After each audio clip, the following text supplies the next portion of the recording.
G'day guys.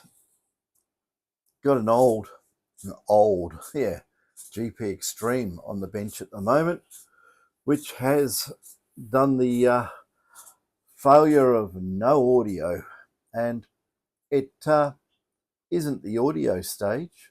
I've been through there and checked that, but on this one you just touch it anywhere on the boards and it starts and will stop, and then it sounds like an alien spaceship, and then it behaves again. So just for fun, I'm going to turn it on. I'll lower this down. There it is on the bench there. So see what happens. And this is one switch down to turn it on. I'll turn the amplifier up full. Aim the speaker at us so we can hear it. And let's see what happens. It is on. I can see on the oscilloscope that it's transmitting.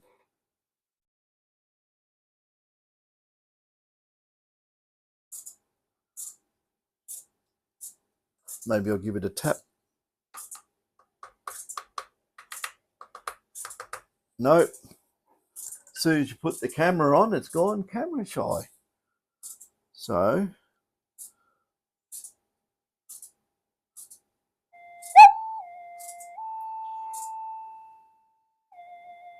can you hear that? It's working, but it's not working. We've got audio, and it's getting this. Listen to it.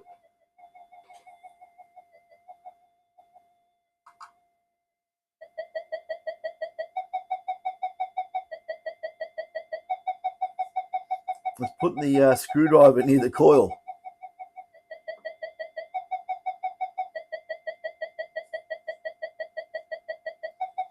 What do you reckon? Backbeat for a song?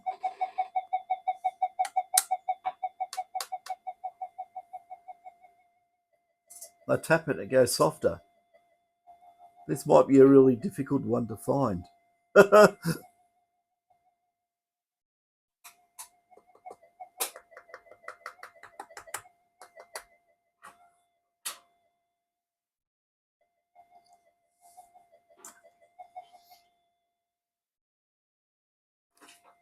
Now I'll just touch the master oscillator.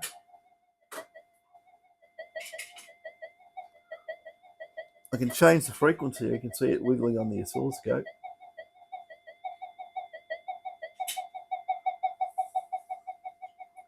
That sounds rather weird, doesn't it? It's got the variable frequency on it, so I'm going to lower the frequency.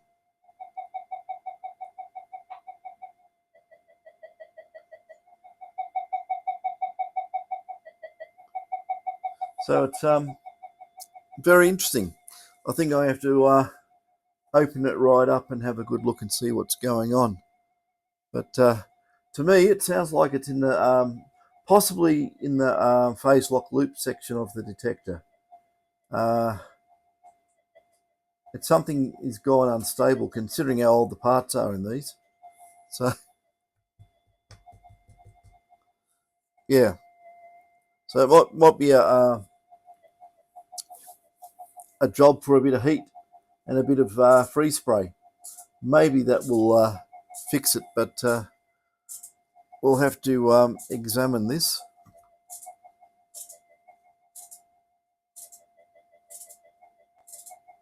I was looking for it's quite safe to put your hands on these because it's covered in that thick white paint. Just don't stick it up near the high voltage bit where the big capacitor is. You'll zap yourself if the paint breaks down.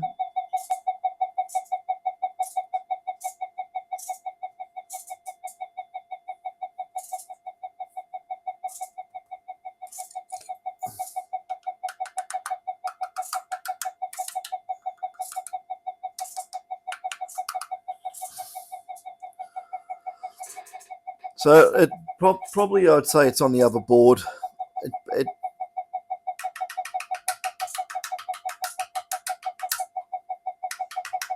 Yep.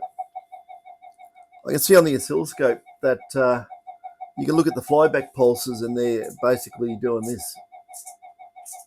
They should be dead straight. So it may even, if it's not the PLL, it might even be in the power supply. It might have spat the dummy. What I'll do, I'll disconnect the power. By the way, this one has been set up for a GPX battery. Even though it's a GP Extreme, it has a GPX power connector and voltage regulator put into it, so you can run it on a 8.4 volt lithium battery. So we probably did this yonks ago.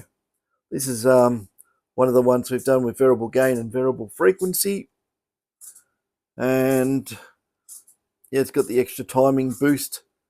Yeah, I don't know how long ago this was done. It's coming for repair, so I'm gonna have to find out what has spat the dummy in this detector.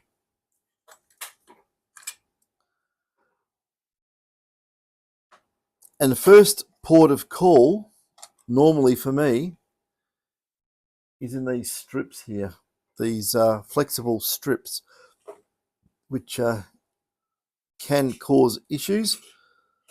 So it's got a variable gain board in it, and I mean, all that's perfectly fine. It's always something else. And these interconnects are usually very suspect because they go crispy. They spray them with the white paint as well as the boards, and if the paint cracks, it'll make a weak point, and that's where it's going to bend and flex, and it will fall apart. So I'm a bit suspect of that. As you can see, very, very difficult to work on because every electrical connection that you want to poke and prod has epoxy on it. So the white paint is an epoxy type of paint, as far as I know. So yeah, if you want to try and work on that, it's like working on a dog's breakfast. It is quite complicated for what it is. You know, there's bits on it everywhere. Anything on this board could be damaged and causing this issue. But first of all, always check wiring and anything that plugs in, plugs out, and moves.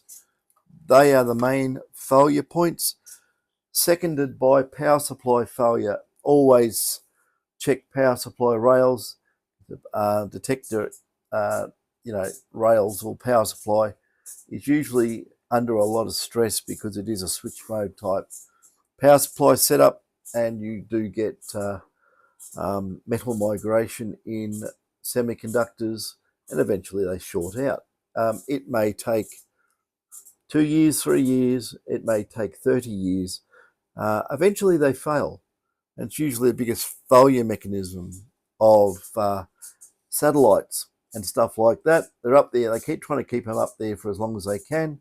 And eventually, in the transmitters, they're all high power transmitters, hard to keep a satellite cool when it's in the sun, stuff like that. So that's where they spin them. Colder space and heat of the sun, trying to regulate the temperature. And sometimes it just doesn't cut the mustard and they fail. Output stages on the transmitters just go short circuit, and that's the end of that. Same as power supplies, switching on and off like crazy, whatever they're doing, some of these things switch at a million times a second. So there's a lot of on and off wear and tear. It's like an electronic switch, on and off a million times a second, and it stays there doing it.